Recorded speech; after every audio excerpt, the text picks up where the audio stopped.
कटक सदर जगतसिंहपुर जिला खेरस ग्राम गर्व गौरव स्वाधीनता संग्राम वीरपुरुष गोपबंधु चौधरी 133तम जन्म जयंती कटक सदर 42 मोजा पाटणा ग्रामर दयानिधि प्रतिभा विकास प्रतिष्ठान पूज्य पूजा भवन में अनुष्ठान मुख्य परामर्शदाता सम्माननीय प्रभात कुमार देवता सभापतित्व पालित हो जाइछि। उक्त स्मृतिचारण सभा सभापति सरस नलिनी परिजा, उपसभापति उपेन्द्र पारिक, महासचिव रुद्रनारायण दास, शिक्षक मिहिरंजन नायक, संतोष कुमार भोई, श्री जगन्नाथ स्टडी सर्कल 15 जन छात्र छात्री श्री जगन्नाथ पाखरे प्रदीप प्रज्वलन कर श्रद्धांजलि अर्पण करथिले।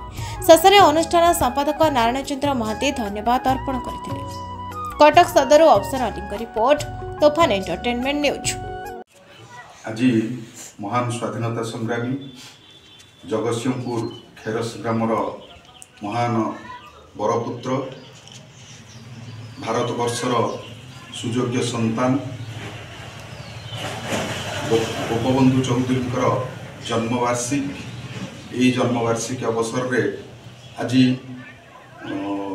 आमर झरा भाई सी अनुष्ठान कथा कहबिनी, सी तो गोटे अनुष्ठान द्वारा आयोजित ये जो जन्मोत्सव रे मो पाखे उपस्थित वयोज्येष्ठ बंधु एवं सान भाई मिहिर सार, सर्वोपरि मोर कुनी कुनी पिला माने जन्मवार्षिक श्राद्ध वार्षिक ये सबू पालन करा जाए आमर भविष्य पीढ़ी की उत्तर पीढ़ी की मन पकईकरी भविष्य गढ़ा कार्यक्रम तांकर पारदर्शिता तांकर समाज प्रति थिबा जो सैक्रिफाइस ताकू नेइकरी आगामी भविष्य रे आमे केमिति तांकर आदर्श रे अनुप्राणित होई सेही पदरे परिचालित होबा।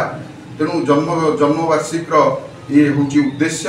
तेणु मो पाखे कुनी कुनी पिला माने अछंती जो महापुरुष माने आमको देश पाई स्वाधीन जो निजर समस्त शक्ति को जलांजलि दे समस्त परिवार को पिला मानू न देखी स्वाधीनता संग्राम रे झांस देछन स्वर्गत गोपबंधु चौधरी अन्यतम। तेणु से केवल लड़ाई करथिले देश पाई, देश केमती मो देश केमती भल रहइबो, मो राज्य केमती भल रहइबो, मो पिला माने केमती स्वाधीनता पाइबे, मो पिला माने केमती स्वाधीन भावे कथा कहि परिबे। ताकर उद्देश्य थिला अन्य मानक पई, ताकर जीवन थिला अन्य पई, ताकर जीवन थिला समाज पई। तेणु से समाज पई जो सैक्रिफाइस करि जाइछंती तांको आज मने पकेइबार एक विशेष मुहूर्त।